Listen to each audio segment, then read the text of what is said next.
Hey y'all, Shane here to provide you with an introduction of sorts for what you're about to hear. So as most of you should know, we are in the midst of our Building the Second Realm series, wherein we examine various aspects of the Second Realm and how to bring many of them into fruition. It's a very powerful strategy for in pursuance of freedom. Well, the plan was to release the 7th installment today, but something unexpected came up. Kyle got sick towards the middle of this week, and we didn't get together to record anything. I mean, not even an episode of the Vonnie podcast. Definitely unfortunate for a multitude of reasons, but you're still obviously going to get some new content. Early January, I interviewed Scott Horton. You'll hear that discussion in just a moment, but first, a few preliminary notes. As you will find out, I didn't have to talk much. I ask a question, and Scott proceeds to answer for 15 or 20 minutes, which is great. It made my job easy, but for those who aren't experts in foreign policy, it's a bit tough to follow at times, and my follow-up, or I guess you could say explanatory questions, built up to a point where there was no possible way to get them all answered. I had to be very choosy, considering we only had a limited amount of time. Regardless, as expected, Scott didn't fail to impress. It was a terrific discussion, and we crammed a lot into about an hour-long podcast. In post-show, when we were chatting, he mentioned that his next task was to actually do some promotion of the book, I guess outside of podcasts, by giving talks at freedom festivals, conferences, etc. I asked him if he'd heard of the Midwest Peace and Liberty Fest, and if he'd be interested in making a trip to Michigan. He said yes, and I had one of the organizers from the event, Joseph actually, reach out to him. And Scott is now a confirmed keynote speaker for this year's MPL Fest, as if he didn't already have enough reasons to make it out anyways. The fest will take place from June 21st to June 25th at the Circle Pine Center in Delton, Michigan. In addition to Scott, Brett Venot from the School Sucks Project will be in attendance. I'm so excited to meet him. Missed him when he was in Chicago for his School Sucks Across America tour, so I'm super excited to meet him and hopefully record a podcast with him there at the fest. As well as Dana Martin, among other folks. You also get to see me give a talk on the Second Realm. At a Second Realm, a temporary autonomous zone, a freedom festival. So it will surely be a lot of fun, and you should definitely consider making the trip out. If you'd like more information, please visit tinyurl.com/MPLFestEvent. Again, tinyurl.com/MPLFestEvent. That will take you to the Fascist Book event page with all of the necessary links.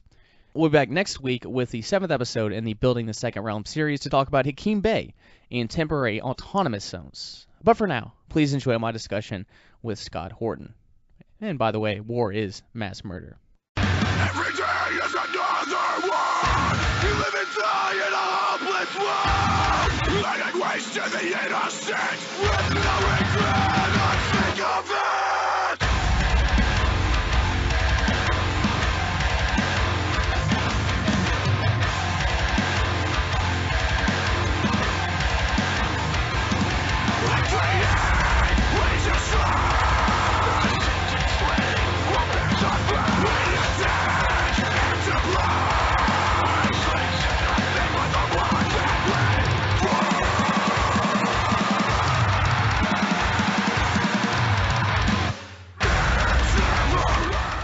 You're listening to Liberty Under Attack Radio, your home for anarchism in action. I'm your host, Shane, coming to you from the communist state of Illinois. This podcast, everything found on the website, is covered by a BIPCOT no government license. This allows reuse and modification to anyone, except for governments and the bludgies thereof. You can learn more at bipcot.org. So I've got an extremely special guest for you today. You've probably listened to his podcast. You've at least heard of his newest book if you haven't read it yet. You may be familiar with his organization, the Libertarian Institute. He is one of the most well-known anti-war guys out there, and his podcast is absolutely the greatest source for updates on the shit show known as Western foreign policy. I'd like to welcome the great Scott Horton to Liberty Under Attack Radio. How's it going, sir? Thanks very much for having me. I'm doing good. Good deal. Good to hear. So first off, I'd like to thank you for taking the time to chat with me today and for making it so easy to do so. I've listened to your podcast for, how long has it been? Over a year now at least, and I respect the hell out of you and all of your terrific work. I mean, you're a very busy guy doing a lot of things. So, I mean, most of my knowledge on foreign policy does come from you and your guest. I want to go ahead and thank you for that first. Cool. Well, thanks very much for saying so. I appreciate that. Not a problem. So I'll give you a chance to talk about this momentarily, but I also want to thank you for your service in writing Fool's Errand, Time to End the War in Afghanistan. I got it a few weeks ago, about around Christmas time, and read it in just a few evenings. Not only was the information absolutely crucial, but you presented it in such a great, engaging way. It is said that truth is stranger than fiction, and the story of the war in Afghanistan is absolutely fascinating, albeit frustrating and quite sad story in many regards. So it really does make me wonder how anyone could ever trust the state or advocate for war at all, right? Yeah, I mean, honestly, the book started out as a book on the whole terror war. And then I just got stuck on chapter 2 because, well, the war is 16 years old, so there was a lot to cover there. But also just, it's almost like maybe if you read the book on Afghanistan, that's almost all you need to know about the rest of the terror war, too. You can just extrapolate on from what we know. And the bottom line being that the reason that Al-Qaeda was attacking us was not just to drive us away. It was to provoke our government into invading Afghanistan in order to bog us down and bleed us to bankruptcy the way that America had helped them do to the Soviet Union in the 1980s. And they wanted to replicate that victory against us. So going on to Iraq, Libya, Syria, Yemen, Somalia, and the rest of this is obviously, just doubling and tripling and quadrupling down on the same error, which is bringing the war that they considered the Americans to already be waging against them through their through their local dictatorships, and making it personal, putting our guys on the ground in order to, first of all, bleed us to bankruptcy, but also to disrupt and destabilize the region, radicalize a new generation, and increase the power and influence of our enemies. And it's worked perfectly. And it's not that George Bush and them were naive necessarily. It's that bin Laden and Ayman al-Zawahiri and Al-Qaeda were counting on their corruption and their cynicism and their willingness to exploit the tragedy in order to get away with the preconceived agendas. It's just that was the agenda of our real enemies too, was to get rid of, for example, the quote socialist infidel Saddam Hussein, or to get rid of eventually, I'm sure they would love to see, the dictatorship, the Ba'athist government in Damascus fall, as well as the overthrow of the Ayatollahs in Iran. So where Al-Qaeda's interests ally with the Americans, they haven't been shy at all of lining up with our only real enemies against those who are merely our strategic rivals on another part of the planet, where our government has no legitimate business in the first place. Right. And yeah, no, that's what we've seen with the backing of Al-Qaeda type groups like in Syria, which ought to be incomprehensible level of high treason and is considered no big deal. In fact, the only criticism is that Obama never did enough to help Al-Qaeda there, and Trump cut off support for them. Right. And isn't that kind of odd? I mean, you look at the reason, I guess the major reason for the war in Afghanistan and kind of the escalation of the war on terror throughout the world. That kind of stemmed from, or that obviously kind of stemmed from 9/11, and now the Western governments are now teaming up with these mass murderers. The most evil, enemies of the United States in this war in the Middle East. So I don't know. Maybe I don't.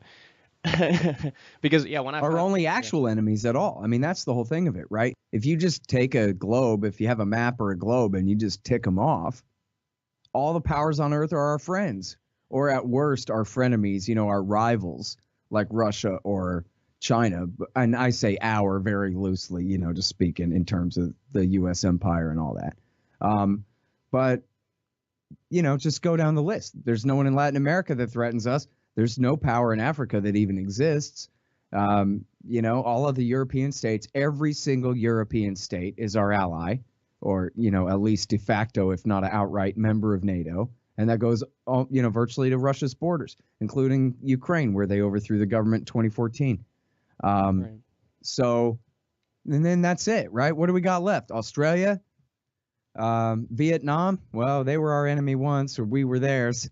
That's over now. I don't think we're going to try regime change there again. So who do we have to fight? There's nobody to fight. The only people fighting us are these small stateless terrorist groups that are fighting us because we're intervening in their part of the world. In other words, America could completely abandon the war racket entirely and be fine. We could have a Swiss foreign policy. We could have, as Ron Paul said back in 2008 when he was running for president, we could protect this country with a couple of good submarines, have one off of each coast, and we'd be perfectly fine. And that's all we need. We don't need any of this empire. We don't need any of this at all. So then, yeah, when it comes to, but which of these guys have actually killed Americans? It's just these terrorist groups. And as you're saying, our government will outright ally with them against other, powers, particularly Iran and their friends, who are actually not the enemies of the American people at all. They're only the enemies of the American government's power and influence over in their part of the world. But they've never done anything to us. Right. It's certainly strange. Certainly strange. But yeah. So I get you kind of mentioned the fact that the United States government is essentially doing they're doing exactly what Bin Laden and his and other Bin Ladenites want them to do. So I mean, if you look at quotes, you put them in your book, and they were, I mean, it's not surprising, right? Politicians, they say one thing on the campaign trail, and then they get in office, it's a completely different story. So yeah, Bush in 2001, if we don't stop extending our troops all around the world and nation-building missions, then we're going to have a serious problem coming down the road. In 2013, Trump said, "Can you believe that the Afghan war is our longest war ever? Bring our troops back home, rebuild the U.S., make America great again."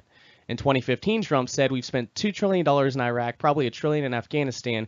We're destroying our country. We owe $19 trillion. We're bogged down. Russia was bogged down in Afghanistan, meaning the Soviet Union. It broke up the Soviet Union." And in 2016, obviously, his tune changed, and he said, "I think you have to stay in Afghanistan for a while." So do these political rulers really understand? Do they understand that they're literally fulfilling Bin Laden's mission? Yes. And if they do, then I mean, are they just trying to save face? If is it kind of suicide for any president to actually, I guess, do the right thing and stop this? Well, I mean, to try to be charitable to their point of view, if you're the president and you have the U.S. Army, Marine Corps, Special Operations Forces, and CIA at your beck and call and disposal to accomplish whatever you want, it's hard to imagine a situation where anyone could threaten you, right? I mean, that's the brilliance of the whole thing, right? It's so simple. It's an asymmetric attack. How does a stateless group of 400 men exiled to the wilderness of eastern Afghanistan in 2001, how do they take on the world empire, the lone superpower? What can they do to it other than trick it into acting stupid? Basically, get it to blow itself up.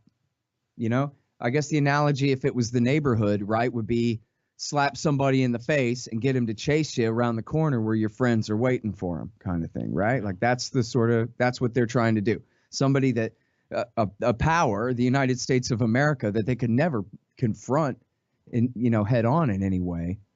They can get to destroy itself. And then if you're Trump if say you're W. Bush at the time, I mean, even when he invaded Iraq, clearly the thinking was, people were warning him, look, if you invade Iraq, this could help Al-Qaeda. This will help make their case that look at how cynical we are. And their attitude was like, no, this is going to show how benevolent we are. We're going to give them a democracy and all of this. And it's going to prove, this invasion is going to prove that we care. And it's going to deflate these guys. And at the same time, again, we're talking about a group of 400 guys. So when they're lying to us and pretending like Al-Qaeda was already the Soviet Union that had conquered a third of the earth and was headed this way or something like that, it was actually nothing. And they knew it was nothing. But by invading Iraq, boy, did they make it something. They made Al-Qaeda became the vanguard of the Sunni-based insurgency in an 8-year civil war. Thousands and thousands and thousands of guys were under the fold at one time or another of Abu Musab al-Zarqawi and his successors there. So, but at the time, it's not at all hard to imagine George Bush's overconfidence that, 9/11 is a great excuse to exploit, but is that any reason to really fear this group? No, that's just a reason to try to make your mom fear this group so that you'll let him invade Iraq. That has nothing to do with this group at all. But they just figured, make the people scared and confused and then get away with an extra war. And that was just the hugest mistake. And I got to say that through no brilliance on his part or David Petraeus's part, what happened was after years, and actually after losing the civil war and losing the capital city of Baghdad to American-backed Shiite forces there, they basically called a ceasefire against the Americans, and they turned on, the local Sunni Iraqis turned on Al-Qaeda in Iraq, which at that time was led mostly by Syrians and Saudis and Egyptians. And so the local Iraqis were like, you're not the boss of me. You're foreigners, and they're not used to living like Saudis in Iraq. They had lived basically in a socialist state, much more European and westernized than, something like Saudi Arabia or something. So they weren't used to living like Saudis anyway. And the tribal forces really turned on Al-Qaeda and marginalized them and drove them almost to extinction. And this was, really almost to extinction, where they were down to very few and no power. Pinprick attacks here and there, but no real power and authority in any Iraqi city or town between, the end of the war and the rise of the Islamic State. But then what happened was that was when Obama came into power. And really Bush started tilting toward the jihadis and was back in jihadis. You can read Seymour Hersh in The Redirection, 2007, The Redirection, where he started back in jihadis in Lebanon, Syria, and in Iran. And you might remember Jandala kidnapping and killing some Iranian military officers back then and that kind of thing. So that was something. But that was nothing compared to what Obama did. Because when the Al-Qaeda and Iraq veterans of Iraq War II went home to Libya and started a conflict in Libya, Obama took their side. And when they started the conflict in Syria, Obama took their side. And for years, there's a brand new report that just came out 2 weeks ago or 3 weeks ago by a major European think tank where they did a major study on the ground. And they showed where ISIS was getting all their weapons was, and we're not talking about when they sacked Western Iraq and took the weapons America left behind there.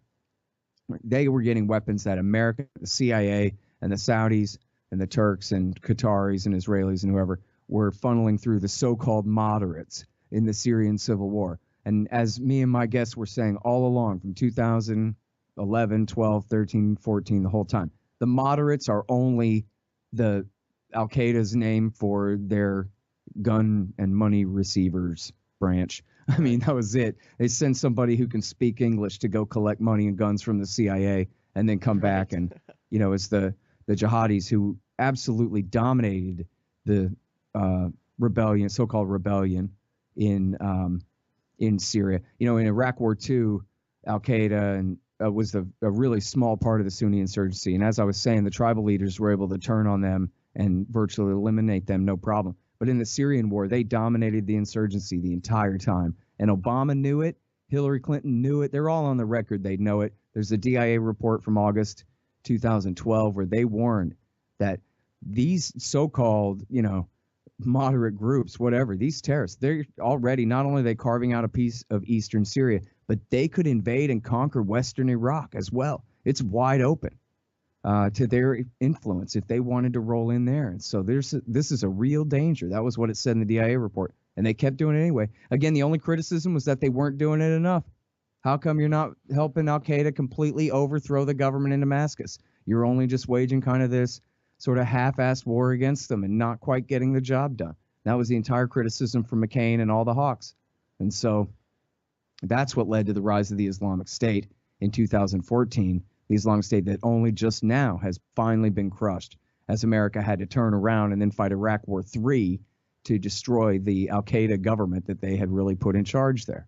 It's the whole thing completely crazy.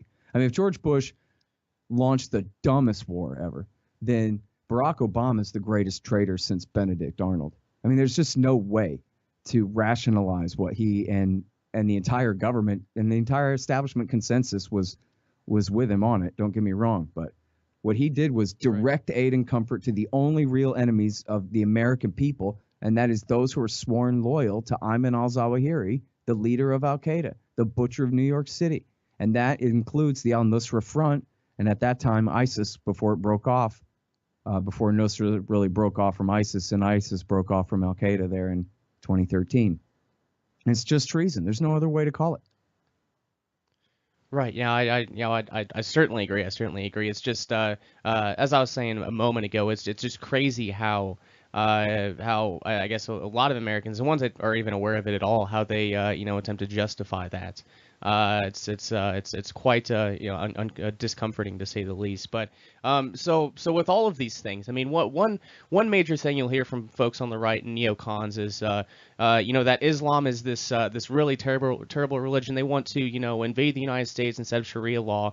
They want to do all of these terrible things because Islam is just a terrible religion. That's why these things are happening in the Middle East. It's because of this religion. Well, as I read in your book and kind of had an idea, just didn't have, I guess, the facts in front of me, you cite a bunch of these, suicide bombing cases. You cite, what bin Laden said, back before, I think even before 9/11. You cite a bunch of, reasons for why these attacks would happen. And Islam is, it's not mentioned much. Obviously, just as in America, Christianity is a pretty, major religion. It's a pretty important thing to a lot of people. And I'm not saying that Islam isn't important to these folks, but the major, I guess, reason for these attacks is, U.S. military intervention in these foreign bases there in the Middle East. That's really right. So, I mean, you know what? It's such an easy deception, right? It's like a musician for a magician for children kind of doing the bait and switch sort of thing. Why is it that Muslims are attacking us? It's because that's who our government has been attacking. That's, if we had been attacking India this whole time and had bases in Pakistan from which we were bombing India all day or whatever, and then they fought back against us, then we would say, oh, look, radical Hinduism makes them crazy, and Vishnu urges them to destroy all things that are innocent and virtuous. Yeah, but that's because they're the ones who are guilty of getting us into this mess. Why should we listen to them for one moment? George Bush says we were attacked because Bill Clinton is innocent. Does that really sound right to you at all? The fact of the matter is Bill Clinton, and everyone already knows this. Everybody already knew it.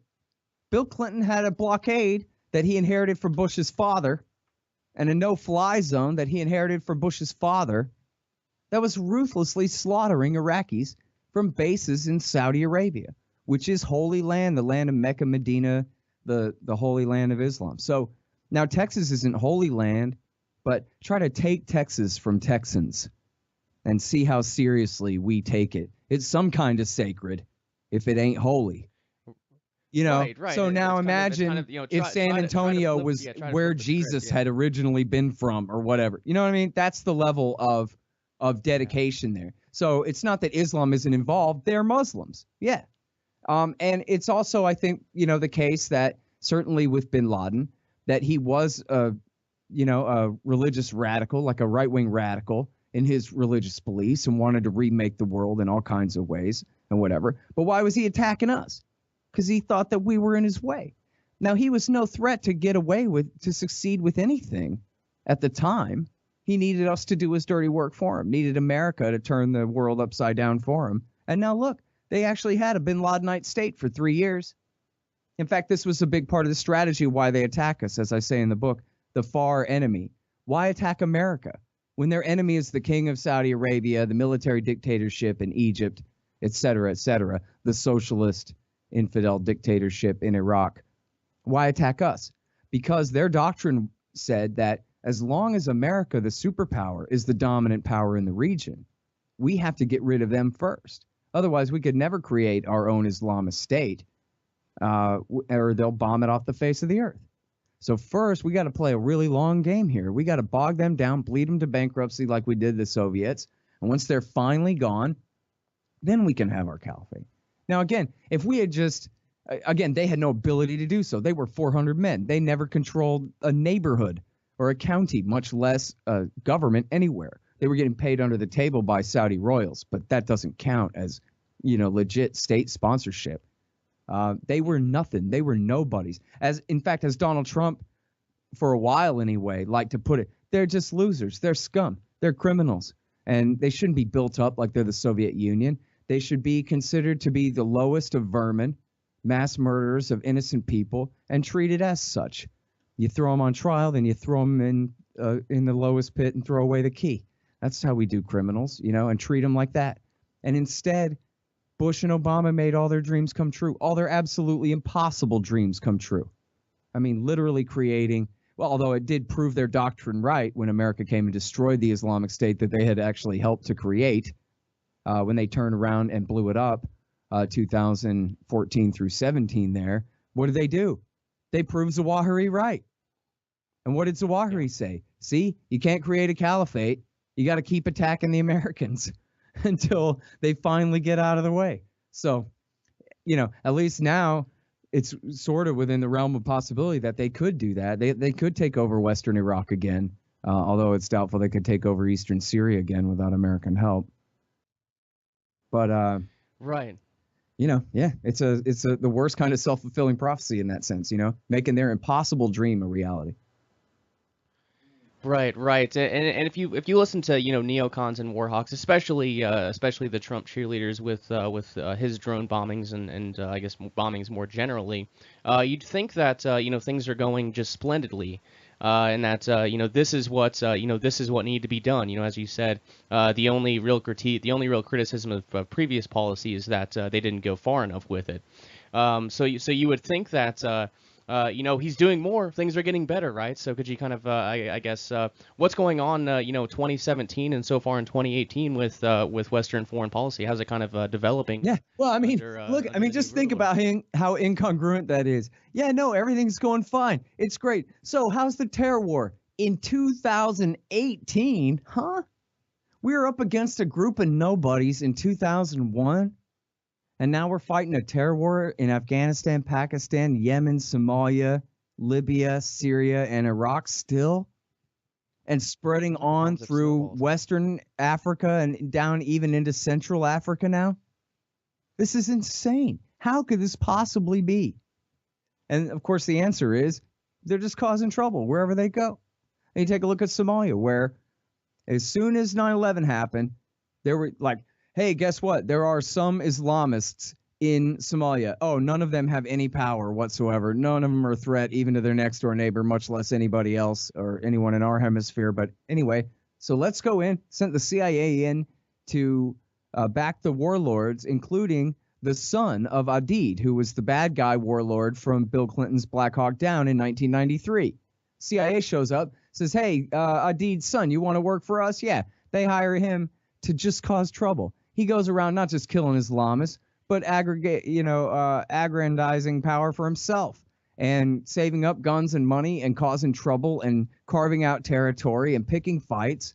And they ended up creating such chaos that in order to finally drive them out of the country, the Somali people rallied around an Islamist group called the Islamic Courts Union, which, if they were the Taliban, they were the Taliban diet light. I mean, they were just, they had no power to enforce real Taliban restrictions. They had like closed a movie theater or something, but it was nothing like, real totalitarian or even authoritarian rule there. They were just powerful enough to expel the warlords that America was backing against the people. Before that, they had no government.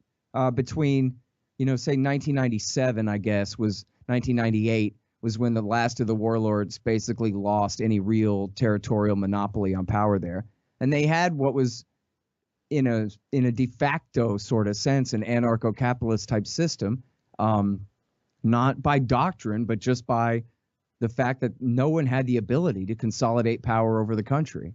The international community kept trying to create, the UN and the US kept trying to create governments for them and stuff, and it just wasn't taking. And everything was doing great, relatively speaking. It was, the best economy they'd ever had and best increases standard of living they'd ever had until America came and started turning it down again. Of course, liberals always say, oh, yeah, Somalia is what it's like when you have no government. But how does that count as no government when the most powerful government in the world has been blowing them up and waging war against them for 18 years, 17 years? And then this all, once the Islamic Courts Union drove the warlords out in 2005, then in 2006, George Bush backed an Ethiopian invasion of the country. And that was what created al-Shabaab, which is now loyal to al-Qaeda and now gets money from Saudis and now claims some internationalist agenda. But they're really just a right-wing religious militia that are worse than ever now, years and years into this, when American policy created them in the first place, and then when the follow-up policies have only made them more and more, more and more powerful as our side kills innocent people and drives more people into their ranks. And in fact, General Stanley McChrystal, who failed completely to implement or succeed in implementing the coin doctrine in Afghanistan back in 2009 and 2010, he had what was called insurgent math, where, back to your question before about don't they know what they're doing? Well, Stanley McChrystal was telling his men, I don't know what he was telling Obama. I think he agreed with Obama. I think Obama and his staff knew better too. But insurgent math says for every insurgent you kill, you make 10 more. For every 2 you kill, you make 20 more. And so we have to protect these people so bad and love them so bad that they'll love us more than their own husbands who are trying to drive us off their front lawn. Now, that never works. That's stupid, and it can't work. But at least they're recognizing the problem that you can't kill them into loving you.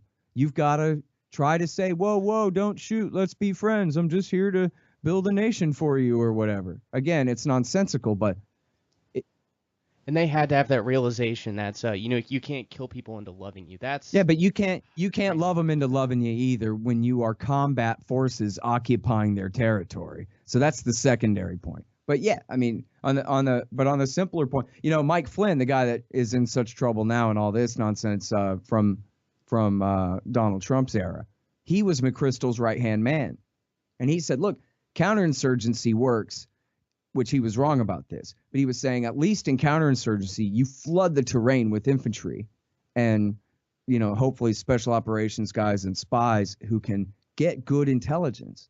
That way, when you kill people, you're really making very good choices about who you kill, who you capture, and you're not accidentally taking it out on innocent people and creating more enemies.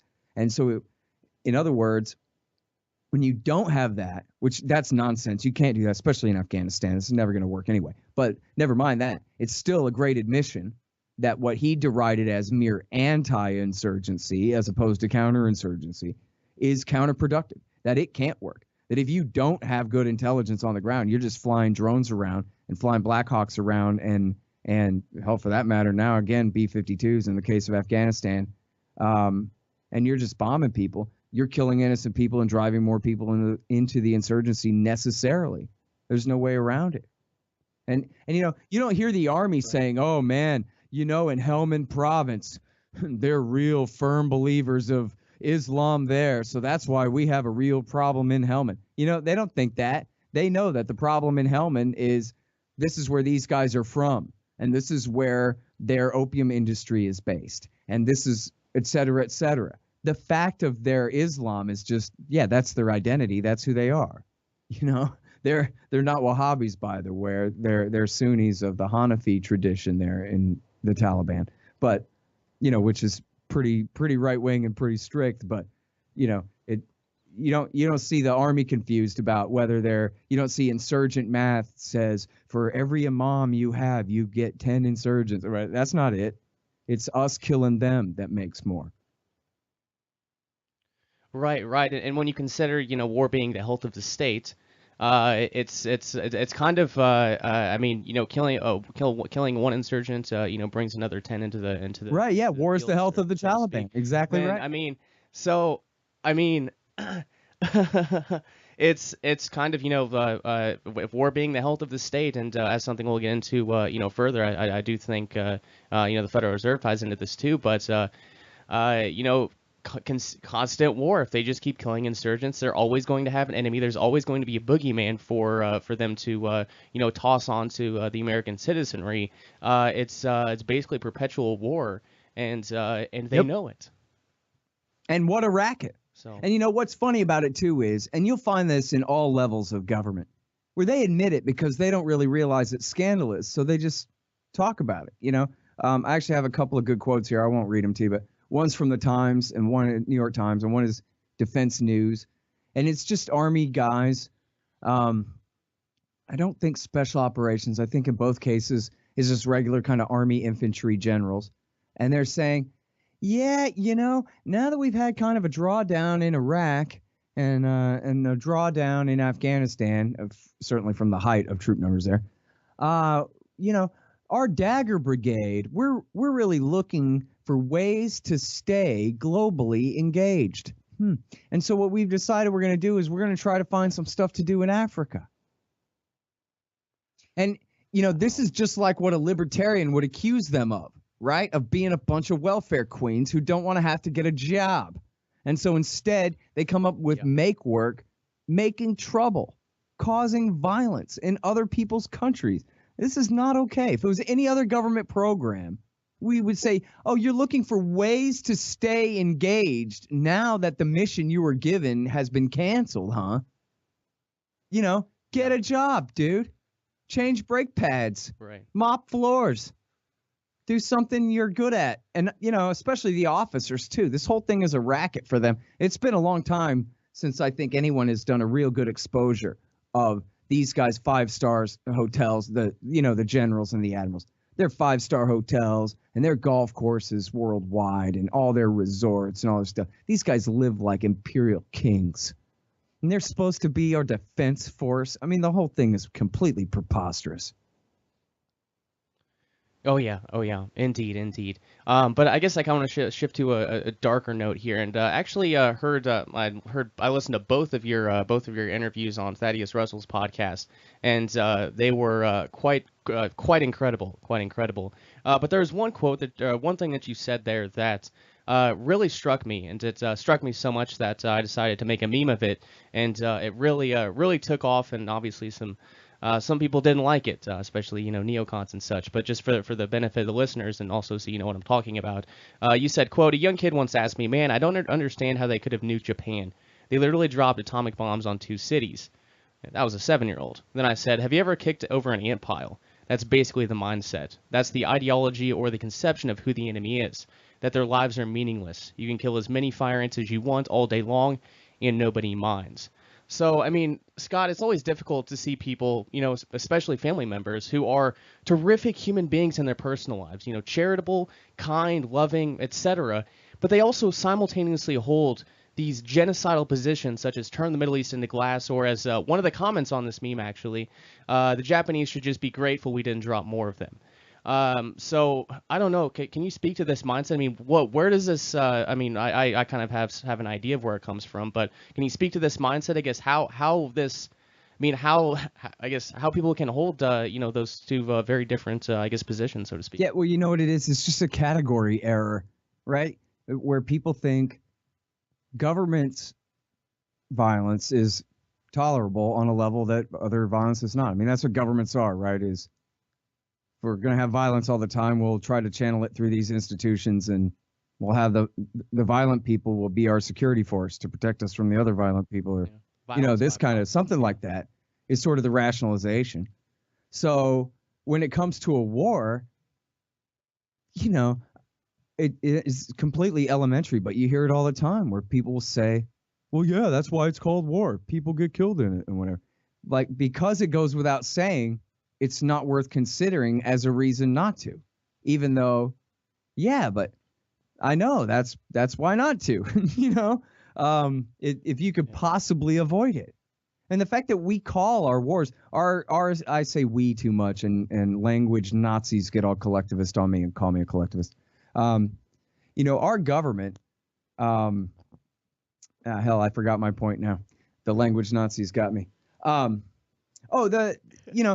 I'll say this then, because this is something I was going to say. Richard Nixon said to Henry Kissinger, when Kissinger was complaining, look, if we bomb the dikes and just flood them all, or if we, do some of these things, or, completely just carpet bomb them off the face of the earth, or even use nukes like you're talking about, I'm just concerned that the world will consider you a butcher, and that, we'll lose our position of ever saying that we're the good guys in this thing, And Nixon says, forget you, Henry.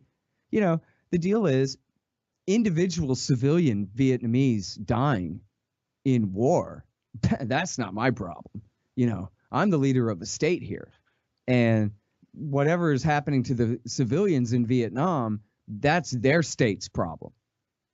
We're dealing strictly between states, as in a way, almost like a state is a kind of a person, and that whatever violence happens between them. It's sort of like if you're in a fist fight, you don't have a separate fight with the guy's spleen, right? You just try to land some body shots or whatever, right? So that's the way he's looking at it, is that the humanity of the people there isn't in question.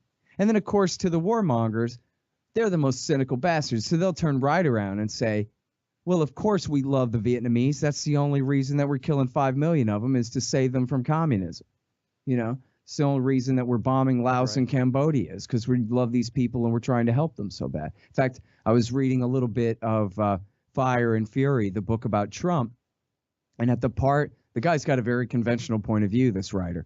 And the part when there's the fake Syrian attack at Khan Shaykhun, the fake sarin attack early last year, the entire frame of the argument is that, yes, of course, Assad did it, and that's beyond question. At least in this book, they don't acknowledge that there was any debate about that, although I think there's plenty of reason to believe there was. But but the entire way they frame it is Trump going to be a kook and a loon and an isolationist and go with this freak Bannon who has this horrible, mean, cynical attitude, which is F the Syrians. And this was absolutely, in fact, I'll give Bannon credit. I think he stopped Obama from attacking based on the fake sarin attack in 2013. It was Breitbart that gave marching orders to AM talk radio in this country that said, and their narrative was, we don't care enough about the Syrians to attack them. We don't love them enough. They're a bunch of stupid, dirty Arabs, and whatever happens to them doesn't affect us. So we don't care about them enough to go and help. And so screw them. And that's the way it's framed. And that really was Bannon's point of view. And that was the way that actually worked to help stop Obama in 2013. But then when Bannon himself was in the White House in 2017, trying to stop Trump with the same narrative, all it took was they showed him some pictures of some dying kids or some dead kids. And they said, oh, look, a little fetus, as Bill Hicks would say. And they said, we have to do something. And that was all it took to win Trump over. But I'm sorry. Anyway, the real point is, in the narrative, the question was, is he going to be a freak and a kook and an isolationist and a crazy and have such a cynical view of the value of Syrian life that he's going to refuse to attack? Or is he going to do the decent, responsible adult thing that everyone knows he must do, that all Democrats and Republicans agree, that all national security professionals agree? He's got to attack Assad as punishment for this fake sarin attack. And that's the entire frame of the thing. And I guarantee it, I mean, the way that this guy writes it, but I bet you that's exactly how it was in the White House. Oh, come on. You're not going to listen to this crazy guy when every single responsible adult here agrees that the responsible adult thing to do, it would be I think this is an exact quote. I'm not looking at it, but something like we are risking, this would be destabilizing inaction, which could threaten to sow disorder. Like, what are they? They're just, yeah. So there's your morality form. It's a movable feast. You could be whatever it is, as long as they're dropping bombs, they're happy. Right, and the best position, like you mentioned, Breitbart, that we shouldn't go attack because those people, those aren't human beings. They're just despicable. Like we aren't going to waste our money on them. That's the best it gets when it comes to, I guess, any sort of non-interventionist policy at one time or another. That's from the right, anyway. I mean, there's the American Conservative Magazine. Daniel Larison and those guys do a great job. But as far as Breitbart, and look, I'll give them credit. They stopped Obama from attacking Assad in 2013. I mean, at the time, it was like, how is this happening? And it was true that the House of Commons had voted it down in Britain, and that was a big deal. But honestly, man, it was the right. And now there was a more sophisticated part of that right-wing narrative, which was correct, which is they want us to side with al-Qaeda in this war against Assad. So they weren't disputing, I don't know if they were, I wasn't reading Breitbart, but they weren't disputing, I don't think, the facts of the case. They were just saying, man, what is in it for us to intervene against a government that is fighting a bunch of suicide bombers right now? This is crazy. And they were right about that. And they even had, Army and Marines were doing short YouTubes where they're holding a picture in front of their face so you can't tell exactly who it is. But it says, I didn't join the Marine Corps to go fight in a civil war for Osama bin Laden, dude. Stuff like that. Although, he'd been dead a couple years. But anyway, you know what I mean.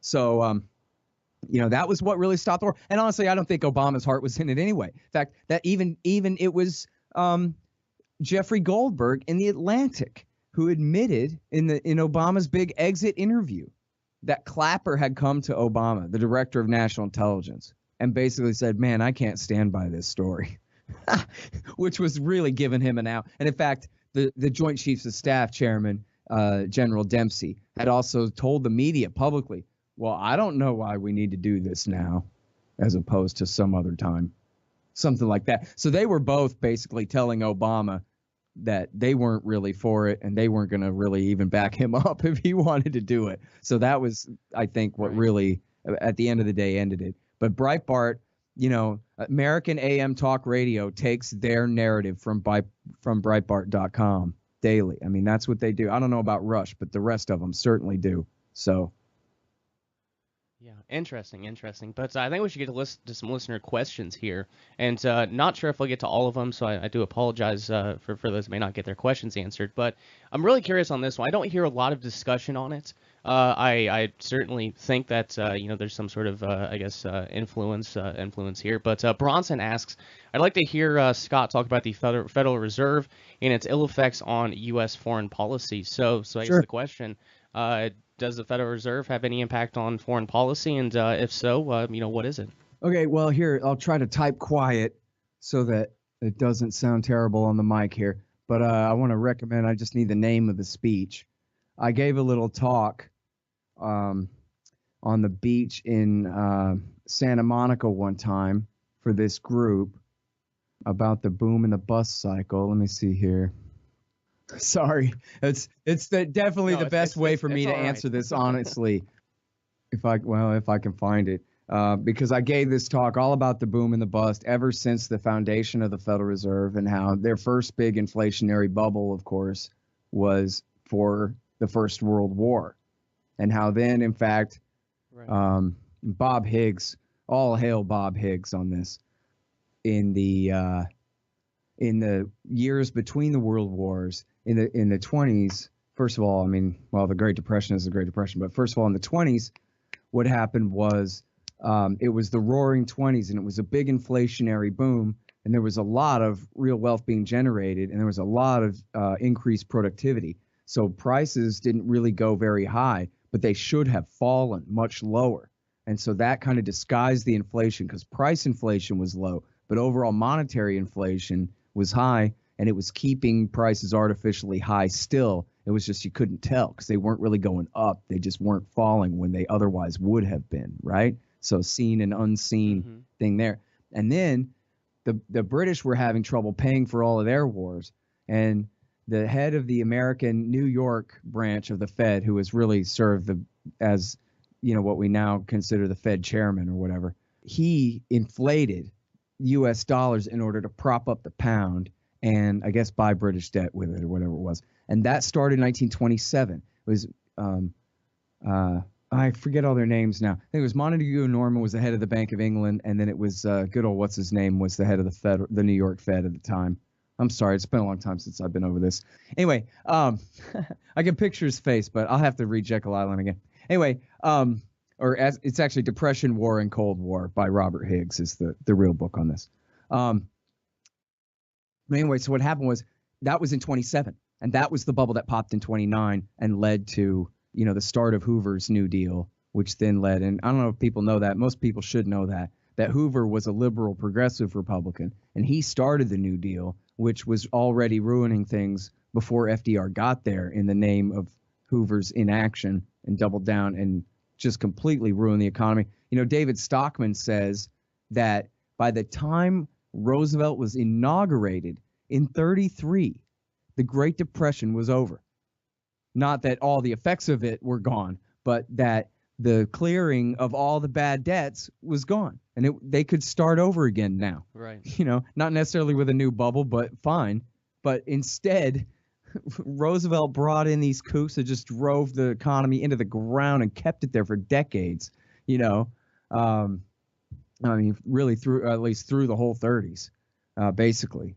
And then they only really inflated for the Second World War. And people say that World War II saved the economy, but that's not really true. All that money just went into destruction, and the actual increase in people's standard of living didn't come until after the war was over. And so then Truman and Eisenhower actually ended up fighting the Korean War mostly on a balanced budget.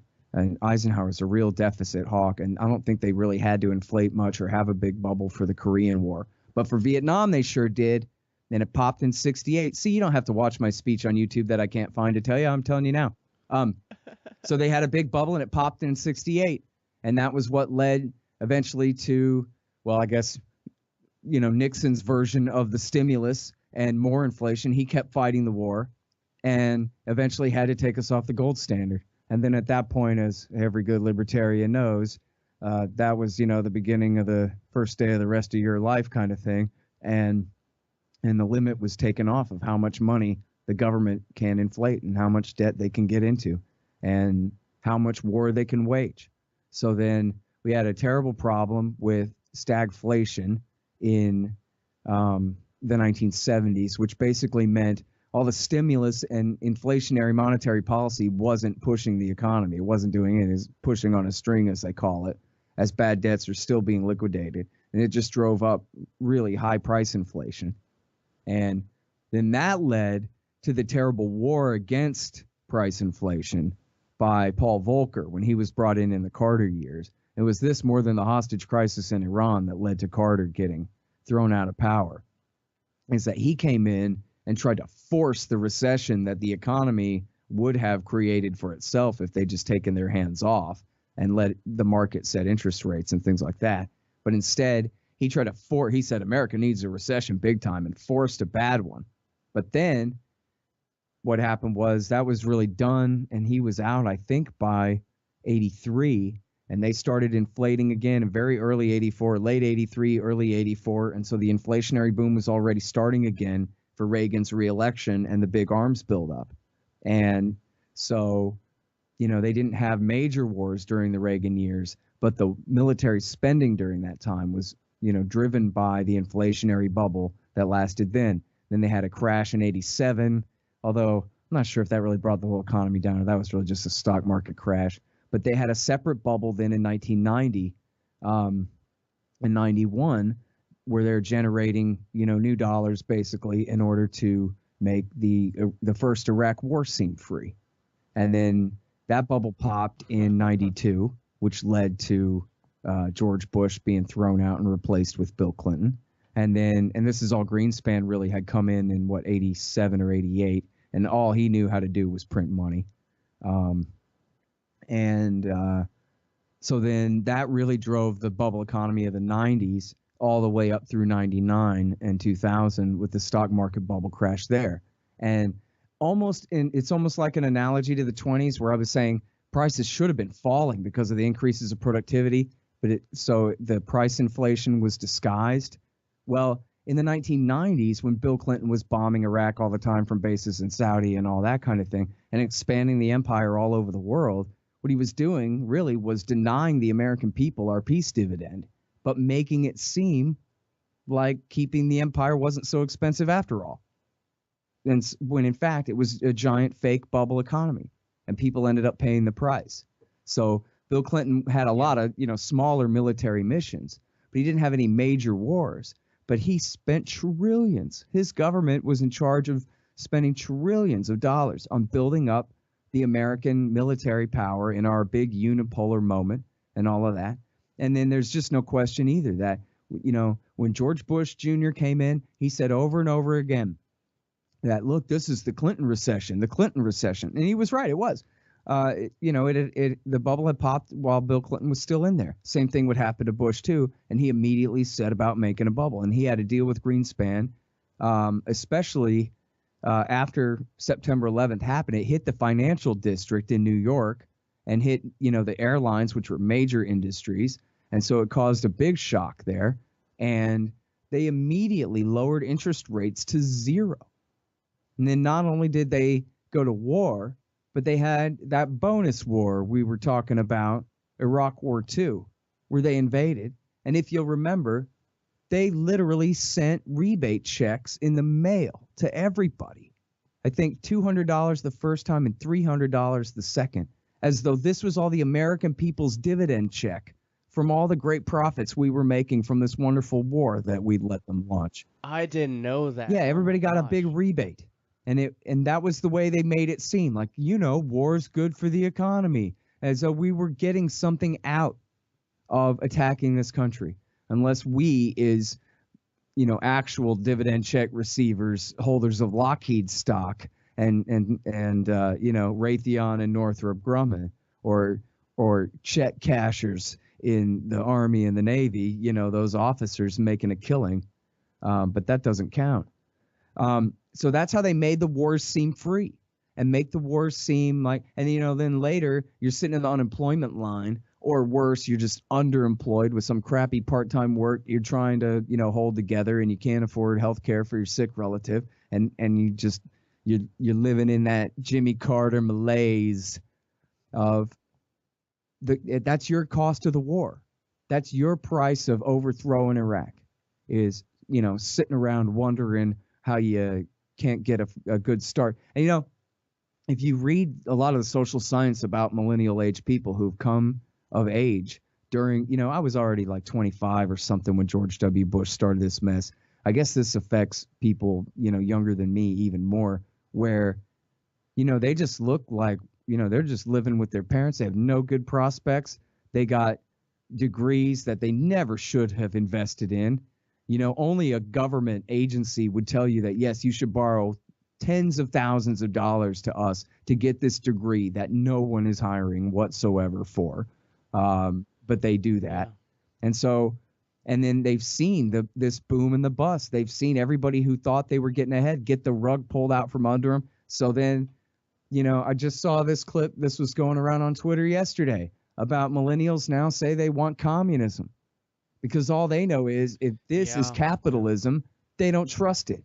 It's corrupt and it's evil and it's clearly not in their best interest, and, it ain't fair. And it's not. Although, again, it's a category mistake, right? Because any real capitalist, if you ask me, or if you ask any real capitalist, they'll tell you any real capitalist wants gold money, or at least for a free market to decide the money, and to never give governments the power to artificially expand bank credit the way that they do. And so this is the thing, is this boom bust cycle that we've all lived through. If you live more than a decade, you've seen at least one of these things. And if you've lived 5 decades, you've seen, this is how it goes. This boom and bust. And this is the most important thing that the Austrian school teaches. And, the Austrians, and I haven't read all the Austrian texts. As an economist, I'm a great anti-war guy. But the most important thing about all of Austrian school and all of their teachings about war and every other thing, most important thing is that it was Mises who figured out what's causing the boom and the bust. Marx complained about it. Marx complained, look at these warehouses full of a bunch of goods going to waste that nobody wants. Why would some idiot produce this? It's all because of the stupid, ridiculous excesses of capitalism. We need communism. That's where this crap came from in the first place. And it wasn't capitalism that had done it. It was a government-backed artificial credit expansion boom that had busted, and it led to a bunch of businessmen making what Mises calls the cluster of errors, where they all make bad bets at the same time about how much money they should borrow, what they should invest in, and why it makes sense for their investment to pay off over X period of time. And then when it turns out that, oops, government's been fiddling with the money and now it's going to bust, and now all your calculations were off and you're all screwed. And this happens over and over and over again. And at the heart of it, I think, as Ron Paul says, you just couldn't have the war on terrorism if you had a gold standard. You just couldn't have a war on terrorism if you couldn't print the money and have the government buy its own bonds in this bookkeeping trick and inflate our wealth away in this, so-called hidden taxation. The same reason why counterfeiting's a crime when you or I do it, they do it. But when they do it too, it also disrupts the entire economy. And, just think of how unfair that is, right? Where people who are just, trying to do their level best to take care of their family, to have their little business, to run their life, to mind their own business, sell the goods and services that they have figured out their niche in the economy where they can try to do this thing, and then it turns out blam. If they haven't invested in a ridiculous bubble investment, a lot of their customers have. And so now they got to suffer too. We all have to suffer. Every 8 or 10 years, we all have to go through this thing where everybody gets hit so hard. And it's just intolerable. It's the biggest open secret in the world. What's the cause of this thing? And, you know, as somebody complained one time, there's not one man in 10,000 who understands the nature of this or whatever. I think it's more than that now, but we don't know what to do about it. We don't know how to get, you know, I know people say Bitcoin. Maybe it's Bitcoin. Whatever the answer is, as long as government has the legal tender laws and has the ability to license bank credit expansion and to buy their own debt, to create their own bonds and then buy them and inflate the money supply the way they do, then it's going to keep happening. And the wars are going to keep happening too. Oh, yeah. And they're going to say, well, you know, we have to do a thing where, you know, we're going to go to Somalia and kill a bunch of people and lay siege to them and block food shipments and whatever. And then, but it's not going to cost you anything. It's not like we're going to have to come around and raise your taxes. So what do you care? And then people go, shrug, I guess I don't. Maybe I'll get a dividend check like that time when Bush invaded Iraq. Yeah. Well, I won't have to pay, but my kids will. And just I guess one comment here, and then one final question, then I'll let you go. But yeah, you know, I unfortunately, like, can't say unfortunately, I didn't choose to be born at a certain time, but I am a millennial, and I went to college for I got an associate's degree and went to college, and I can safely say that with the millennials I knew there, I didn't like basically any of them, but it is seriously unfair for the older generations to blame millennials. I mean, sure, there's personal responsibility there. I'm not saying that, but that they're in this position. You mentioned there's been a lot of studies that most millennials live at home. They aren't able to find a job and move forward. Well, they don't take all of the blame for that. I mean, I guess it's intergenerational parasitism as like the socialist insecurity. There's a lot of ramifications. Yeah, it's part of the bust. To us millennials that the older generations, they supported and they advocated for these things, and that's just kind of it. So. You're totally right, man. And people think how hollow it is to blame kids. What the hell do they have to do with any of this? They just got here. They're the bystanders. They just became adults. So now they're looking at this and they're going, wait, yeah. Oh, I'm failing to live up to your thing, right? I went to your schools. Right. I went to your churches and your institutional learning facilities, and I'm the one who's crazy. Sorry, that's my ST reference for the old guys. No, I definitely agree. I definitely agree. So I just wanted to point that out. That I mean, you are certainly correct. I mean, there's long-term consequences to. Yeah, man. I saw a thing just a couple weeks ago that said there's a baby bust now, where millennial girls are not getting married and pregnant, and it's because they are uncertain about the future. This was Bob Higgs.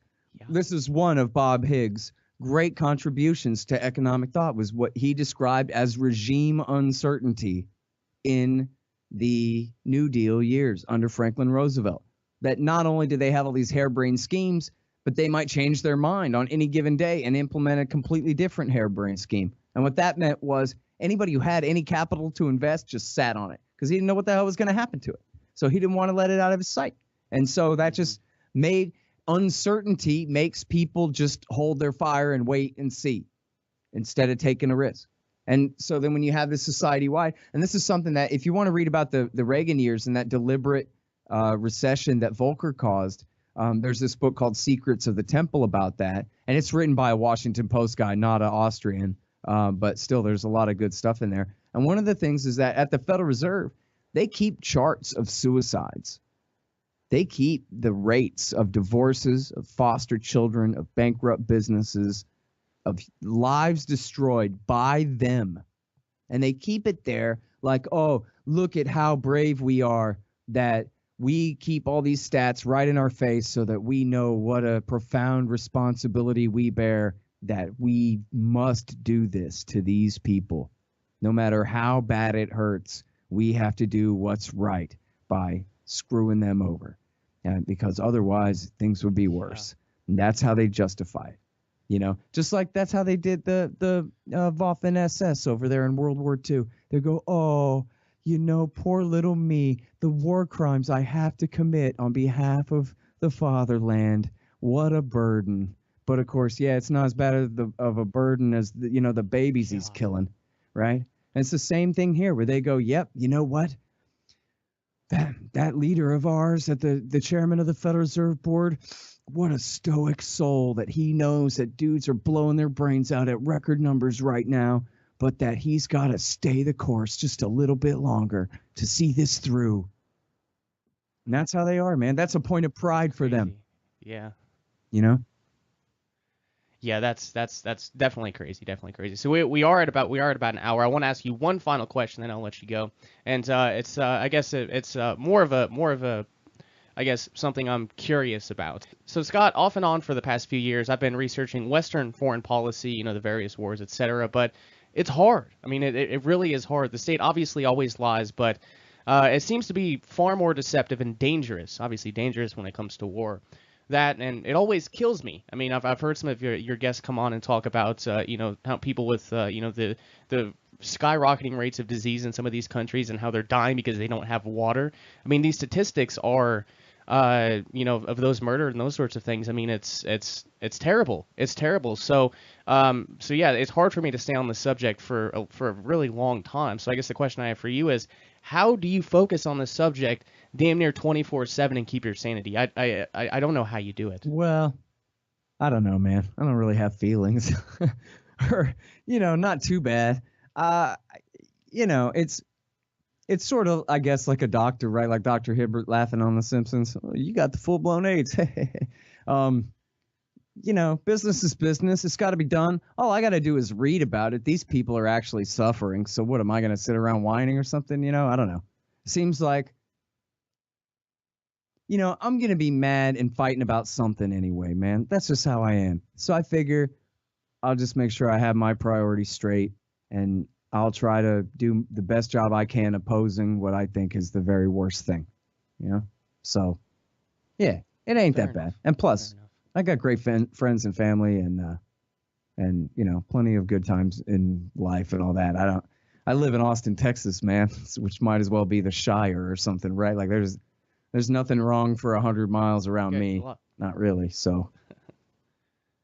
A lot of great folks in the Liberty community out there, like Cody Wilson, for example. But okay, last one, because I do want to mention, I do want to have you speak to this for a moment, give you a chance. So you've been doing great work with the Libertarian Institute. And I know your good friend Will Grigg took at least some part in it. He was probably a major part. So I want to give you a chance to talk about him and the legacy he left behind as a no excuses in your face. Yeah, well, it's a sad thing. I guess first of all, I'll say Will was a hero of mine for many years, since he was the editor of the New American Magazine, which is the John Birch Society's magazine. And I will jokingly kind of blame him for me staying a conspiracy kook probably a couple years longer than I should have. But I think he finally snapped out of his New World Order, nonsense right around the same time I did. We probably helped each other with that a little bit, maybe even. But so he went from being a John Bircher and a New World Order, one world government under the United Nations and all that, stuff. He went from being that guy to really being, just, I don't know, the model for what any journalist who covers police abuse could ever hope to be. He's really just ought to go down in history as, if nothing else, just like a heroic beat journalist out there getting work done. And going, and always with his attention, almost always, his attention was on innocent victims of police abuse, whether that was, brutality or, unconscionable military, style raids on their houses, paramilitary SWAT raids on people's homes in the middle of the night, that kind of thing. And also false convictions and trumped up charges. And prosecutors getting away with locking innocent people in prison, stuff like that. And I guess most people maybe would think of those as like ACLU type issues or somehow left-wing civil civil liberties issues. It's something, that somebody like him wouldn't care that much about, or, by some kind of caricature. But in fact, I think certainly earlier in his life, he was, basically religiously dedicated to George Washington and the founding fathers and the Constitution, all that stuff. Those Birchers take that stuff really seriously. He had a lot of that still in him. And, after all, the Fifth and Sixth Amendments say what they say, and the Fourth too. So how are you going to let him get away with violating that? And he just did the yeoman's work. He did heroic work, mostly unnoticed, other than by the people who noticed it.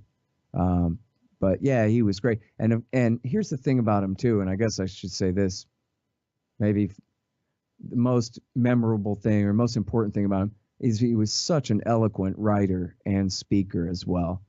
And he was so educated. You could talk to him about anything and he would go, back in 13th century Poland, there was this thing that happened, whatever, blah, blah, blah. He just knew the entire history of everything that ever happened anywhere, and he could make an analogy and a metaphor out of anything, and not like in a pompous ass Dennis Miller way or whatever, dropping names you never heard of and trying to confuse you or whatever, but just making good points, but with references to things that just no one else knows about this stuff, who's not, some master historian at some Ivy League college or whatever. And there was just a bottomless amount of knowledge that he carried with him. And then again, he was just the best speaker and the best writer. And, the only reason really that I created the Libertarian Institute in the first place is because I wanted to employ him. Not that I have any money, but I just thought, well, let's create an institute and see if we can raise some money. And, because he had a big family, 6 kids. And so it was, I always thought if I won the lottery, I'd buy the guy a house or this kind of thing, not that I own one, but if I won the lottery, I'd buy myself one too. But so I finally decided, I know what I'll do. I'll create an institute. And then I got Sheldon Richman, who's also really great. He's known as a left libertarian, but that doesn't mean he's a left deviationist from libertarianism. He's really a plumb line guy. He wrote a book against the IRS, for guns, and for abolishing all government schools, if that gives you a take on it. But he's known as, he just places libertarianism on the left as a left-wing phenomenon, as a radical phenomenon, kind of, as opposed to a conservative one, if that means something. So anyway, but he has a little bit of a reputation along, a little bit of a left line, I guess. And then I'm just the foreign policy guy, me, and I hate central banking, but I don't know all that much about it, but I just hate it. I know enough. And there is Will Grigg, who is, holding the line on the conservative, family man, Christian, personal life kind of thing in a Ron Paul way, but also with his, radical libertarian anarchist politics. And it's completely stupid that his body quit working. To think of a brain like that going to waste, to think of a person like that, he certainly was a religious guy, to think of a soul like that, being dead and gone from here at only 52 years is just a travesty. It's ridiculous. I hate it. I just hate it. And anyway, so he's dead, and that sucks because he was great. And people, we're actually slowly working on this project. We're going to make sure that we have his entire archive posted at the Libertarian Institute, but people can find his great blog. It's still there and everything. It's called Pro Libertate, and it's at freedominourtime.blogspot.com. And you'll see what I mean about what a great hero he was.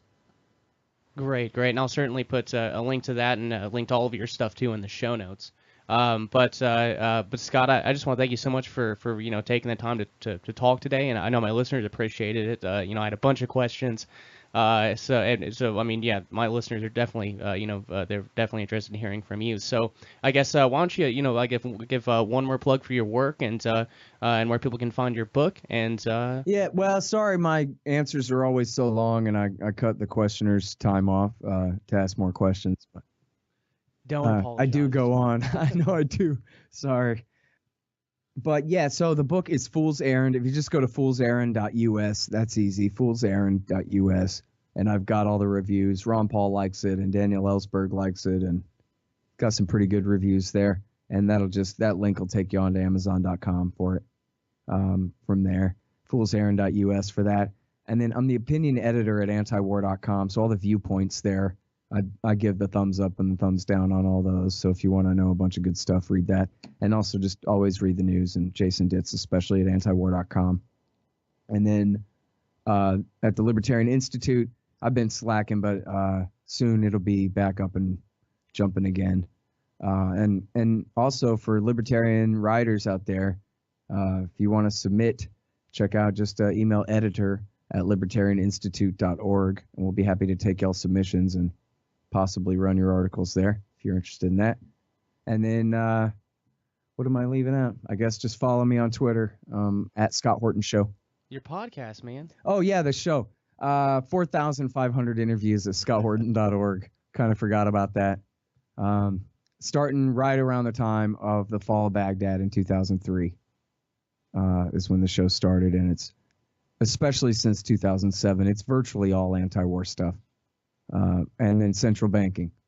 If you want to hear me interview Mark Thornton and Bob Murphy and those guys about Austrian school economics, those are all there too. But otherwise, it's pretty much all anti-war stuff. And there's a lot of wars. Oh yeah. No, you'll never run out of content for podcasts. You never will.